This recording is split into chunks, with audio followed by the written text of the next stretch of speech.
This is Low Carb Mom, your weekly support resource for maintaining a keto or low carb lifestyle. We keep you on track with a tip, low carb resources, and a meal plan for the next 7 days. Use this resource to stay focused, motivated, and inspired in your low carb lifestyle. I'm Elizabeth, and I'm joined by my co-host, Jason. Hi, Jason. Hello. Well, this week, Jason, I'm assuming that you're feeling a little bit better this week. No, I'm feeling horrible today. I think you are feeling better. A little bit compared to last week, yeah, but boy, I just had tons of chips and licorice last night. The carb overload was just through the roof. You keep doing that. I am logy. I'm bloated. You're not. I'm not feeling it. What do you mean I'm not? You're looking good. Yes, but it's masking the inner turmoil. You're bright and chipper. Jason, this week it was my pleasure to meet up in person, but through video chat with a subscriber to talk about my experience with the low carb diet. And one question came up that I feel like I didn't quite answer well enough. And just sidebar, if you want to have a chat with me, I am on Telegram, the app. I just figured out how to do that because that's what this supporter was using. And through that, it was very easy. We can arrange a time by email if you want to have a chat with me. So you arrange by email to send a telegram to you over the wire? Mm-hmm. What on earth? And we have a video chat. That's 19th century technology, you know. We can have a video chat. Telegram is... I'm completely confused. Telegram's an app. So Sharon's question seems to trouble a lot of people, and but I kind of glossed over it. So I made a conscious decision early on when I was doing low carb to set this whole topic aside completely in pursuit of my health. I decided that it's one of those mental barriers that was blocking my success with a low carb approach. So I turfed it, and I recommend that you do the same. What is it? Well, it's going to sound wrong to you when I say this. So just bear with me. So here goes. Fiber doesn't matter. Okay. In your diet. You don't need it now. You never needed it. It's a myth constructed from a plant-based bias out there, and it's hurting you in the bathroom. Well, no, you don't need to be hurting there. Yeah. Well, that's news to me. Well, and of course, a little caveat right up front. Don't forget, neither one of us is a doctor. So all of this is just my experience and research that I've done, and I'll provide resources at the bottom of this post, which you can find at lowcarbmom.ca. But I will say, there are no studies supporting the idea that fiber is important to digestion. All of the, quote, studies that you see out there are not valid scientific type studies. They're just the wrong kind. They're like association studies.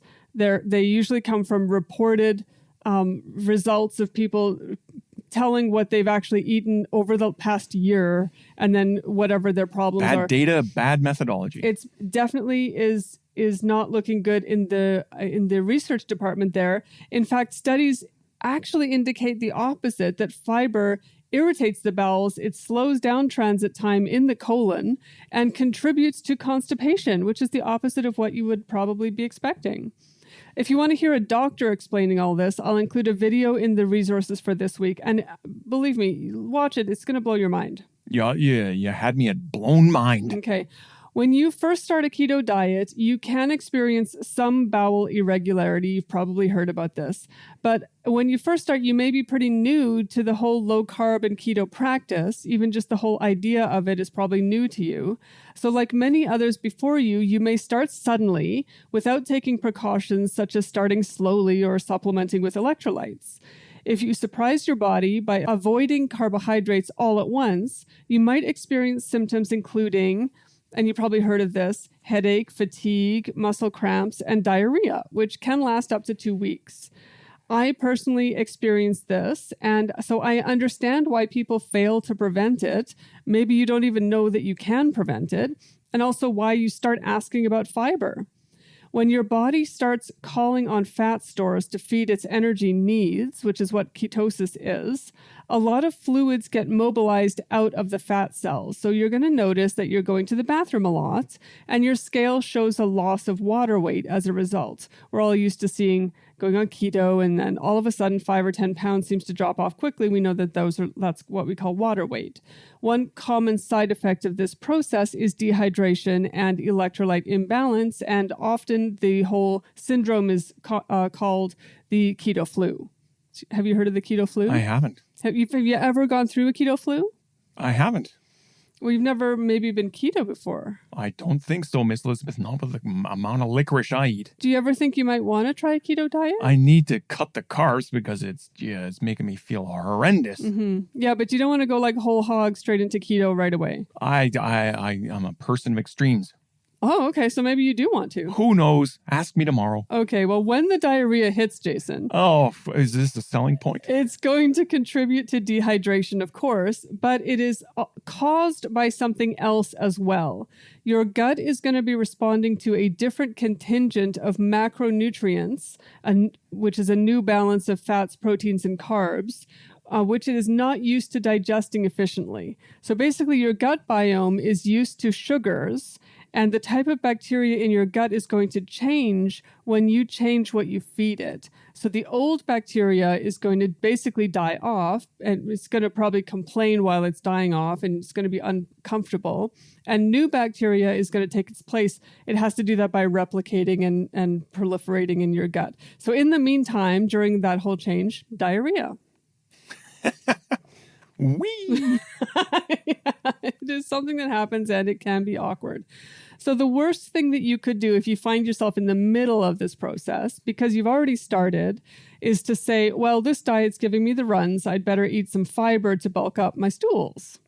So most of the fibrous food recommendations, such as beans, peas, grains, fruits, and vegetables, are high in carbs. And so if you're already in the middle of shifting, you're already having success, obviously, because it's showing in your body, that's going to delay your transition to a low-carb digestive system. So if you're in the middle of it, it just takes time to get through the transition. You can do this all more comfortably, though, if you start the transition more slowly. You can decrease your carbs like week by week. So instead of going from 150 or 200 grams of carbs per day and shifting down to 20 like a maniac, like a lot of us do, instead maybe decrease it down to 100 for a week and then go down to 75 for a week, something like that, while maintaining your hydration and supplementing with electrolytes. Jason, just think of it. If you decrease your carbs all the way down to keto over the amount of time, say like 2 months, you may think, well, that's a long, long time, but it's over before you know it and you haven't really suffered during it. I hear you. So that's one way to go about doing it. So here's something to think about. So I eat more vegetables now because I think you're maybe listening to all this and thinking, well, okay, so I don't need to eat fiber. Maybe that means like you don't eat vegetables. But I actually find that I eat more vegetables now than I used to eat on a high carb diet. I eat them because I like them, not because I think that they're nutritious or high in fiber. I don't sort of put any high badge of honor on them. I don't believe that eating vegetables is going to help my digestion or my micronutrient health. In fact, eating some vegetables might prevent the absorption of micronutrients, so I might actually need to consume a lot less of them or a lot more micronutrients because I'm eating them in plants. So it's almost like if you're eating a salad, you also have to take more vitamins. Low-carb diets can incorporate minimal plant matter, or like I said, they can incorporate quite a lot of plant matter. So the carnivore diet is a subset of low-carb diet that restricts food to animal fats and proteins. This type of diet is naturally very low in carbs, so it's easy for someone who is carnivore to also be in ketosis. It's a really good match. People often try out the carnivore diet as an elimination exercise to remove most foods from their plate, usually as a way to identify which foods are causing that person problems. Once they discover the problem, they might start to incorporate foods back in that do not cause a problem. So, Jason, if some people are starting a carnivore diet, they're not necessarily going to do that for life. They might do it as a treatment phase or as an investigatory phase to figure out what's going wrong with them. Have you ever thought about doing a carnivore diet? Maybe. Beef, butter, bacon, and eggs? And hamburger buns. Well, that is going to get you right out of ketosis. Oh, if I can't have burgers, we're going to have a problem. If people have a problem with digestion in any of these circumstances, when you're going into low carb or keto or carnivore, it's usually in those first few weeks of transition. After that, digestion, including bowel actions, because that's what people are worried about when they talk about fiber, are usually pretty regular and comfortable. I say this not only from experience, but also from my YouTube research on the subjects. Like I said, not a doctor. Oh, yeah, could have fooled me. I'm not a doctor. So my advice to people is don't fear the fiber myth. When I first made the decision to adopt a low carb lifestyle, I knew that I was flying in the face of some negative publicity about the diet. Over time, none of the scary threats have become a reality for me. Literally none of them, Jason. And that includes the fiber threat, which says if you don't eat fiber, you're going to get constipated. It just didn't happen. The opposite happened. And the less that I eat plant matter, the happier I am in the ladies' room, to be honest. Well, good. Yeah, I still eat vegetables because, like I said, I actually enjoy them more than I ever did. They're almost like the candy on my plate now, whereas before they were a chore to eat. But I know I might have to reduce them at some point. I just have to be aware of what's happening in my body. And then another thing that I want to say is be aware of the plant-based bias. I was not aware of this at all, and I didn't realize that it was happening. The pro-fiber campaign is part of a plant-based bias that is detectable whenever you are learning about any kind of diet. So like if you're on the internet, if you're on YouTube learning about this, you're going to run across it, and they're not necessarily going to state up front what their bias is, meaning that they're supported by an organization that's actually a plant-based bias related organization.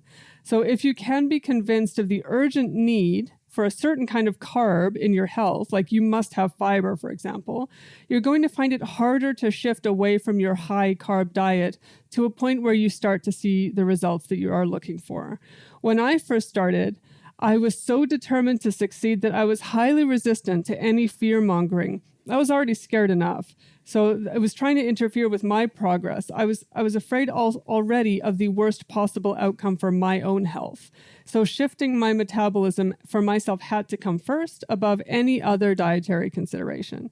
And I would recommend just taking that similar approach. And don't forget, it's not forever. It can just be as a starting point. You're just giving something a try. Just because you try something, it doesn't mean you're going to break yourself in the trying, and you can try it slowly, and you can supplement with hydration and with electrolytes in order to get through those first few moments or weeks of the transition. So yeah, fiber. I don't know. Do you ever really worry about fiber, Jason? Nope. I have to say, like, it's something that I've heard about, and I think, there was the whole bran craze. I think that was like in the 80s. It was like all about bran cereals, and that was important. And then there was like Metamucil kind of became a household thing. But I never really took it on board. I never really felt like it was like a necessary thing. And it always was in my mind like, this seems a little extra. Well, I've only done the lightest. I wouldn't even call it keto, but I have started paying attention to carb intake. And when I reduced it, I felt better and I lost weight. And I was not being rigorous about it. I didn't give up hamburger buns. I didn't give up French fries, but I did give up bagels in the morning or donuts. Try to reduce the pop intake. Recognize how expensive having potato chips is to that kind of thing, and realizing you don't feel good after eating them.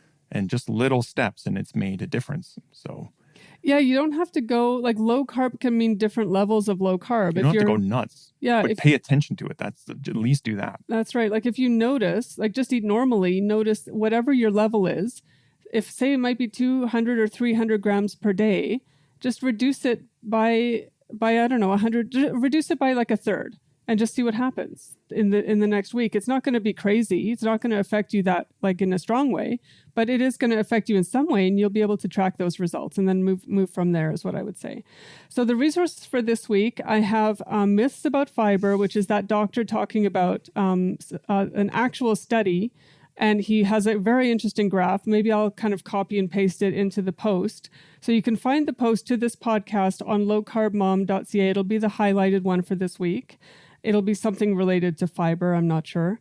And the second resource that I have is called Toxic Superfoods. It's a book by Sally K. Norton. And this is the one that has information about anti-nutrients. So oxalates in plant foods are making us sick with clinical signs such as kidney stones and like repeated kidney stones, joint pain, digestive distress, stomach pain, brain fog, and mood problems. Oxalates also bind to minerals, including calcium, which is why the kidney stones are a problem, preventing them from being absorbed into your body during digestion. This is one of the reasons why consuming a diet high in plant foods means that you also have to consume more of those micronutrients in the form of pills, which just cost more money. And they're preventing you from absorbing those things into your body. So it's kind of a crazy thing where you think you're getting more nutrients, but actually it's like blocking nutrients. Leafy greens, soy, almonds, potatoes, and cereal grains and beets all contain oxalates. And there's other anti-nutrients as well, including phytates, tannins, lectins, and protease inhibitors, all of which prevent absorption of vitamins, minerals, and proteins during digestion.